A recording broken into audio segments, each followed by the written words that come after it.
Olá, boa tarde. O Supremo Tribunal Federal realiza hoje a audiência de conciliação no processo em que a Prefeitura do Rio de Janeiro deseja retomar o controle da linha amarela ainda durante o contrato de concessão vigente. A audiência será realizada no Centro de Mediação e Conciliação da Corte, que tem como objetivo buscar soluções consensuais. No Jornal da Justiça de hoje, vamos explicar melhor como funciona o Centro de Mediação e Conciliação do STF, mas esse é apenas um dos destaques. Você vai conferir também.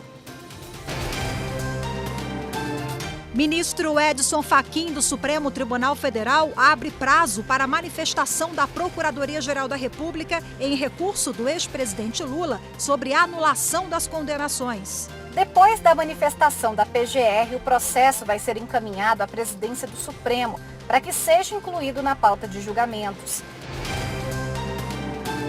Combate à pandemia. Supremo Tribunal Federal restringe ainda mais a circulação de pessoas no tribunal.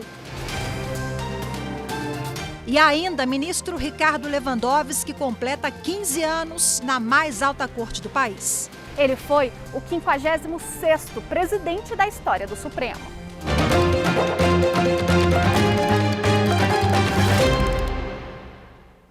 O ministro Edson Fachin, do Supremo Tribunal Federal, deu 5 dias para que a Procuradoria-Geral da República se manifeste sobre recurso em que o ex-presidente Luiz Inácio Lula da Silva pede a anulação das condenações dele na Operação Lava Jato. Depois da manifestação da PGR, o processo vai ser encaminhado à presidência do Supremo para que seja incluído na pauta de julgamentos. Na semana passada, em decisão individual, o ministro Edson Fachin determinou a anulação de todas as decisões tomadas pela 13ª Vara Federal de Curitiba em ações penais contra o ex-presidente, inclusive as condenações. Em seguida, Fachin mandou para análise do plenário da Corte recurso da PGR contra a decisão. A defesa de Lula também recorreu. Entre os pedidos, os advogados querem que a extinção ocorra somente após o esgotamento dos recursos da decisão sobre a incompetência da 13ª Vara Federal de Curitiba. A única exceção seria o habeas corpus, que trata da suspeição do ex-juiz Sérgio Moro no caso do triplex do Guarujá, que não pode ser extinto porque o julgamento já foi retomado pela segunda turma também na semana passada. E a Associação dos Delegados da Polícia do Brasil entrou no Supremo Tribunal Federal com uma ação que questiona a necessidade de autorização judicial para investigar autoridades em Goiás. Segundo a associação, o Poder Executivo goiano propôs emenda à Constituição Estadual para instituir a Polícia Penal no âmbito do Estado. No entanto, a Assembleia Legislativa do Estado de Goiás acrescentou um artigo condicionando a investigação da Polícia Civil e do Ministério Público à prévia autorização do Judiciário quanto a determinadas autoridades com prerrogativa de foro. A entidade alega haver violações à Constituição Federal na inclusão realizada pela Assembleia no que diz respeito às garantias do juiz natural e do princípio da inércia da jurisdição. O relator da ação é o ministro Dias Toffoli. E hoje tem sessão na segunda turma do Supremo Tribunal Federal. Quem tem os detalhes da pauta de julgamentos é a nossa consultora jurídica da TV Justiça, a Gisele Reis. Os ministros podem analisar o caso do prefeito do município de Duque de Caxias, Washington Reis. Ele pede esclarecimentos da decisão que o condenou a mais de 7 anos de prisão em regime semiaberto pela prática de crimes ambientais e parcelamento irregular do solo urbano no entorno da reserva do Tinguá, que fica em Duque de Caxias. A condenação se deu por decisão unânime dos ministros do STF, por entenderem que o parlamentar atuou como coautor dos crimes apontados, participando de todo o processo de loteamento da área, sem que houvesse a autorização do órgão público competente. Os efeitos dessa condenação, a exemplo da inelegibilidade, estão suspensos desde novembro de 2020 por decisão dos ministros do Supremo até a conclusão da análise do recurso. Também está na pauta o recurso do deputado estadual do Rio de Janeiro, André Correia. Ele e mais 28 pessoas são acusados pelo Ministério Público Federal de corrupção passiva e de integrarem organização criminosa instalada no governo do estado do Rio de Janeiro, liderada pelo ex-governador Sérgio Cabral. Há indícios de pagamento de propina mensal a parlamentares da Assembleia Legislativa em troca de apoio político. O parlamentar pede o envio do caso para a Justiça Estadual, sob a alegação de que não há interesse da União para atrair a competência da Justiça Federal. E no próximo bloco vamos falar sobre o Centro de Mediação e Conciliação do Supremo Tribunal Federal. É já já, eu te espero.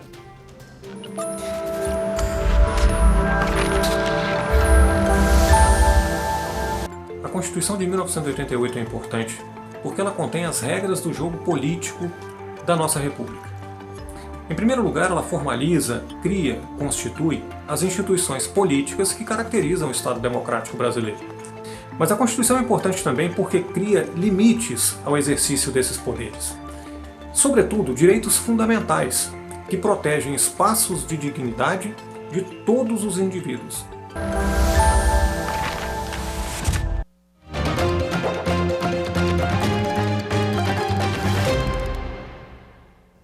O Supremo Tribunal Federal realiza daqui a pouco, às 3 horas da tarde, uma audiência de conciliação no processo em que a Prefeitura do Rio de Janeiro quer retomar o controle da linha amarela ainda durante o contrato de concessão vigente. A audiência será pelo recém-criado Centro de Mediação e Conciliação do STF. Nós vamos conhecer melhor agora como funciona esse centro. A conciliação e mediação tem sido o esforço do Judiciário na tentativa de solucionar os conflitos, não sobrecarregar o sistema de justiça e garantir um resultado em que não há vencido nem vencedor. Por isso, em agosto do ano passado, entrou em vigor a resolução que criou o Centro de Mediação e Conciliação do Supremo Tribunal Federal. O centro está ligado diretamente à presidência da Corte e é coordenado por um juiz auxiliar da presidência. O Centro de Mediação e Conciliação, a pedido do relator, prestará o apoio necessário aos gabinetes nas tentativas de conciliação. Os ministros poderão indicar servidores e juízes auxiliares, instrutores de seus gabinetes para atuarem nas atividades conciliatórias nos processos de sua relatoria. Quando, então, o STF se propõe também a ter um centro de mediação e conciliação, passa a ser um reflexo para todos os demais tribunais que vão ter o seu centro de mediação e conciliação, porque eles têm também, né? Mas mostra para todo o Brasil que existe uma forma diferenciada de resolver aquele conflito, que não é uma decisão do juiz, que pode ser solucionado de uma forma amigável. No caso que será analisado nesta terça-feira, o ministro-presidente do STF, Luiz Fux, atendeu a um pedido da Associação Brasileira de Concessionárias de Rodovias, que administra a linha amarela no Rio de Janeiro. Ele suspendeu a continuidade do processo movido pela Prefeitura do Rio de Janeiro e convocou a audiência de conciliação entre as duas partes. Por causa dessa ação, a concessionária está sem poder cobrar pedágio desde setembro do ano passado, o que, segundo ela, prejudica a continuidade do serviço público concedido. Segundo o presidente, ministro Luiz Fux, a matéria é constitucional, porque se refere a direito fundamental de propriedade, livre iniciativa, a liberdade econômica e a compatibilidade da lei local com a Constituição. O presidente destacou que há um risco grave na lesão à ordem e à economia públicas. Bom, e para detalhar o assunto, eu converso agora com o juiz auxiliar da presidência do Supremo Tribunal Federal, Dr. Abner Youssef Mota Arabi, que é coordenador do Centro de Mediação e Conciliação do Supremo. Boa tarde, seja muito bem-vindo. Boa tarde, Rafaela, a todos que nos assistem. Muito obrigado pelo convite. Bom, nós temos hoje à tarde, teremos mais um grande exemplo do Supremo Tribunal Federal como pacificador, mediador do diálogo entre grandes empresas. O Supremo já é experiente nessa conciliação, mesmo antes do centro. Eu queria que o senhor falasse um pouquinho da condução dos trabalhos, da criação do centro e da importância da atuação do STF, que é o guardião da Constituição e tem também, de certa forma, esse papel constitucional, como pacificador. Sim, é verdade. A prática de mediação e conciliação no Supremo já acontece há algum tempo, especialmente por iniciativas de seus ministros relatores na condução de seus respectivos processos. Não obstante, a criação do Centro de Mediação e Conciliação, que se deu em agosto de 2019, de 2020, agosto de 2020, representa a institucionalização desse órgão que visa promover práticas conciliatórias e de mediação no âmbito do Supremo, que mesmo quando lida com normas constitucionais que são indisponíveis, há espaços para negociação, especialmente no que diz respeito à forma de cumprimento de determinados deveres ou obrigações, inclusive constitucionais. E é bom a gente ressaltar também que mitigar custa caro, né? Tanto Sim, para o poder fato. público, as empresas privadas, e a gente está falando em economia aos cofres públicos, celeridade na prestação jurisdicional, tudo isso está envolvido, né? Sim, de fato, essas são algumas vantagens que a tentativa de solução de conflitos por meios da conciliação e da mediação traz às partes, ao poder público, ao judiciário, advogados e todos os agentes envolvidos.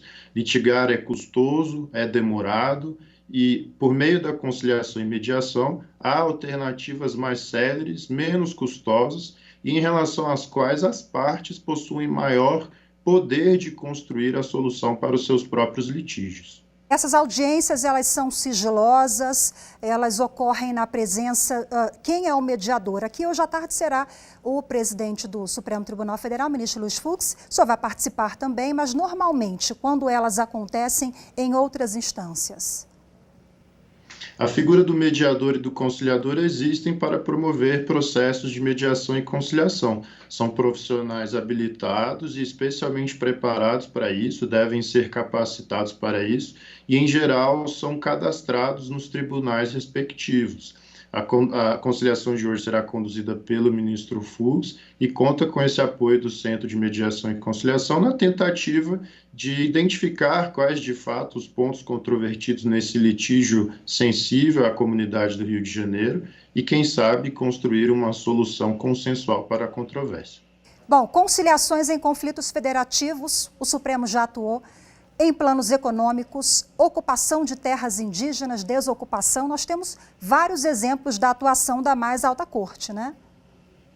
É verdade, já há alguns casos de sucesso nesse sentido. Os conflitos federativos, por exemplo, que, em geral, quando se dão entre União e Estados-membros, são de competência originária do Supremo Tribunal Federal, são exemplos em relação aos quais o Supremo, como Tribunal da Federação, já conduziu tentativas exitosas de soluções negociadas para a resolução daqueles litígios.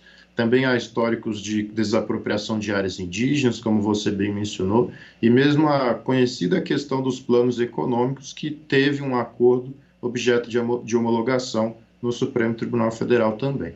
Ok, muito obrigada pela participação. Sucesso na condução dos trabalhos hoje, logo mais ao lado do presidente do STF. Ótima tarde para o senhor mais uma vez. Muito obrigado e a todos da TV Justiça também. E você vai ver a seguir, ministro Ricardo Lewandowski, que comemora 15 anos de Supremo Tribunal Federal. Tem reportagem especial, você confere daqui a pouquinho.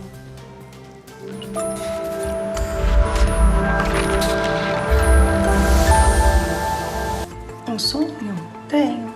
Que as pessoas conheçam a Constituição Federal. Por quê? Porque aí nós teríamos uma sociedade mais justa, mais equilibrada, em que pessoas respeitariam umas às outras. Porque eu acredito nisso? Porque eu li a Constituição.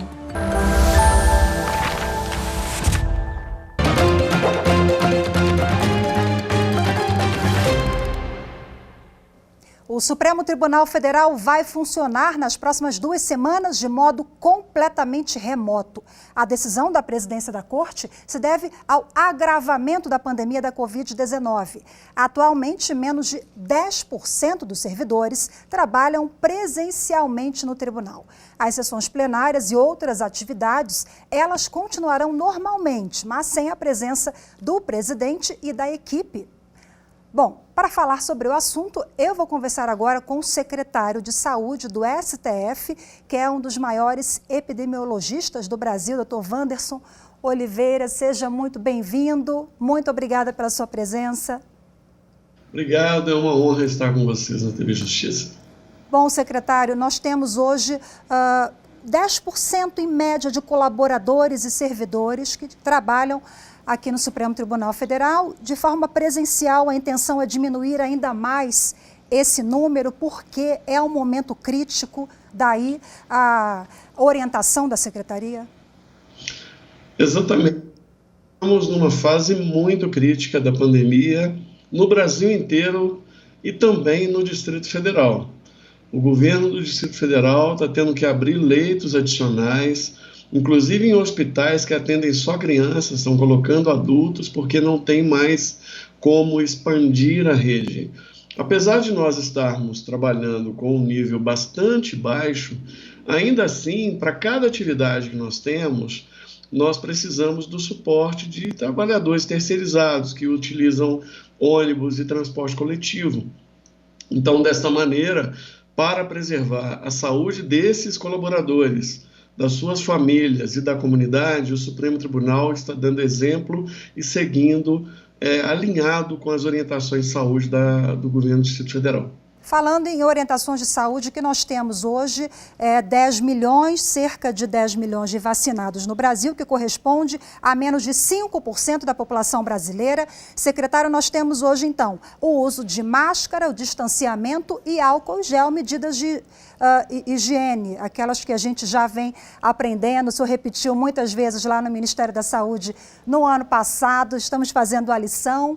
Então, é uma forma também de prevenir e evitar a ocupação de leitos das unidades públicas. Essa ocupação já é enorme, a rede já está colapsando. É isso também? É isso também, né? Nós temos entre as medidas, que a gente chama de medidas não farmacológicas, ou seja, que não estou utilizando medicamentos farmacêuticos, nós temos as responsabilidades que são individuais, uso de máscara, higienização das mãos, evitar fazer aglomeração, não trabalhar se estiver doente, isso vale para todos nós. Não trabalhe. Se estiver doente, está de casa, está com o corpo ruim, está com febre, está com algum mal-estar, não vá para o trabalho, não vai trabalhar. E a outra são medidas que são medidas institucionais ou coletivas. Então, por exemplo, a interrupção das atividades presenciais no Supremo Tribunal Federal é uma medida coletiva, em que a instituição está contribuindo com essas medidas gerais do Estado. Secretário, o senhor é um dos maiores epidemiologistas do Brasil, teve uma atuação reconhecida no Ministério da Saúde no combate, na prevenção, no enfrentamento à Zika, H1N1. Com base na sua experiência, se o Brasil não agir hoje, as próximas semanas poderão ser ainda mais duras? Serão muito duras. Eu estou acompanhando a situação de alguns estados por solicitação dos secretários de saúde desses estados, e eu posso afirmar para vocês, nós estamos muito prestes a atingir a capacidade máxima do sistema de saúde de uma forma mais ampla. Esta capacidade máxima já foi atingida em muitos municípios. E eu posso falar isso pelo meu estado, a região metropolitana de Belo Horizonte.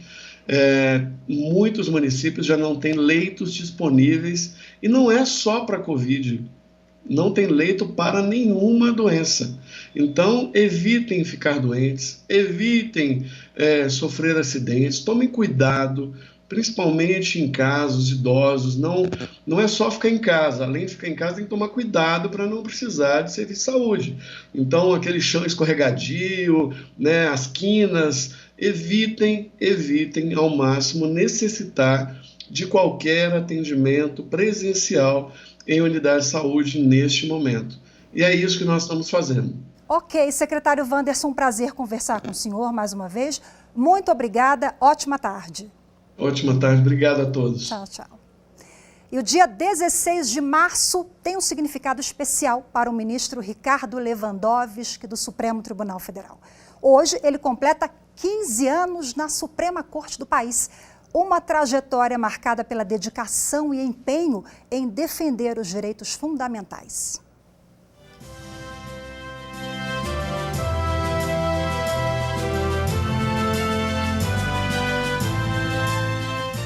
As experiências submetidas ao crivo desta Suprema Corte têm como propósito a correção de desigualdades sociais historicamente determinadas, bem como a promoção da diversidade cultural na comunidade acadêmica e científica. A busca constante pela igualdade, o papel do judiciário como garantidor dos direitos fundamentais, a atuação como relator na ação que questionava a implantação das cotas raciais em universidades é apenas um exemplo de diversos votos marcantes do ministro Ricardo Lewandowski nos 15 anos de Supremo Tribunal Federal. Lewandowski tomou posse como ministro do STF em 16 de março de 2006, na vaga deixada pelo ministro Carlos Veloso. 8 anos depois, no dia 10 de setembro de 2014, assumiu a presidência da Corte do Conselho Nacional de Justiça. Ele foi o 56º presidente da história do Supremo.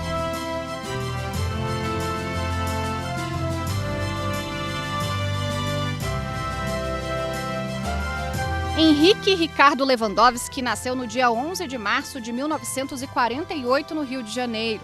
Se formou em Ciências Sociais pela Fundação Escola de Sociologia e Política de São Paulo e em Ciências Jurídicas pela Faculdade de Direito de São Bernardo do Campo.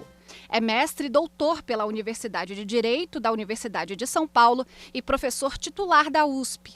Na magistratura, foi desembargador do Tribunal de Justiça do Estado de São Paulo, promovido por merecimento, onde integrou a seção de Direito Privado, de Direito Público e o órgão especial. Ao longo da carreira no STF, Ricardo Lewandowski foi relator de ações com diferentes temas de importância histórica, desde a defesa das liberdades de expressão e de manifestação até a obrigatoriedade da vacinação contra a Covid-19. Na segunda turma, em 2018, concedeu habeas corpus coletivo a grávidas e mães presas preventivamente. A decisão do Supremo se tornou lei. A história do julgado também acabou virando livro. Dentre os beneficiados desta ordem, não apenas as crianças até 12 anos, ou as mães de crianças até 12 anos, mas também as mães de crianças com deficiência física. A gestão de Ricardo Lewandowski à frente do CNJ foi marcada pela implantação das audiências de custódia no país. O preso em flagrante deve ser apresentado a um juiz em até 24 horas, para que ele avalie a necessidade da prisão preventiva ou da aplicação de medidas cautelares. O ministro encerrou a condução do Conselho com quase 50 mil decisões proferidas. No Tribunal Superior Eleitoral, Lewandowski ocupou a cadeira de ministro substituto pela primeira vez em 2006. 3 anos depois, se tornou efetivo e, em 2010, foi empossado presidente da Corte Eleitoral. Coube a ele comandar as eleições daquele ano. O dia da eleição é um dos dias mais importantes da cidadania. É o dia em que o brasileiro se torna verdadeiramente soberano, em que ele toma em suas mãos as rédeas do poder, em que ele vai determinar os destinos de sua pátria.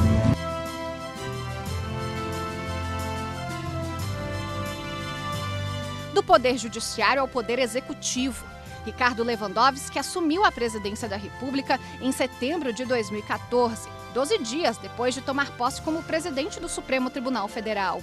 Ele substituiu Dilma Rousseff, que foi a Nova York para a Assembleia Geral das Nações Unidas. Foi a 5ª vez que um ministro do Supremo assumiu a presidência da República. 2 anos depois, foi a vez de Lewandowski comandar o Poder Legislativo. Ele sentou na principal cadeira do Senado Federal para presidir o processo de impeachment da ex-presidente Dilma, como previsto na Constituição da República. Ao presidente do Supremo Tribunal Federal, de acordo com a Constituição e a Lei 1079 de 50, cumpre apenas coordenar os trabalhos parlamentares, zelando para que seja observado o devido processo legal e cumpridos os dispositivos regimentais aplicáveis com o rigor que um julgamento dessa envergadura exige. Os 15 anos de Ricardo Lewandowski no Supremo Tribunal Federal foram marcados pelo compromisso de garantir os direitos fundamentais de uma sociedade em constante mudança.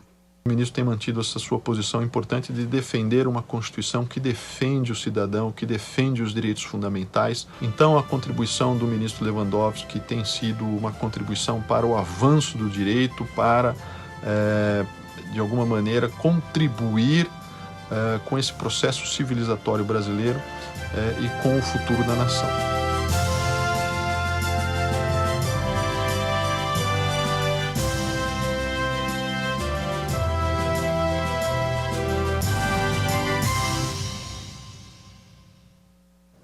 Parabéns ao ministro Ricardo Lewandowski, 15 anos no Supremo Tribunal Federal. Uma longa e brilhante trajetória aqui na Corte. Hoje ficamos por aqui. Muito obrigada pela sua companhia. O Jornal da Justiça, primeira edição, volta amanhã. Tchau, tchau.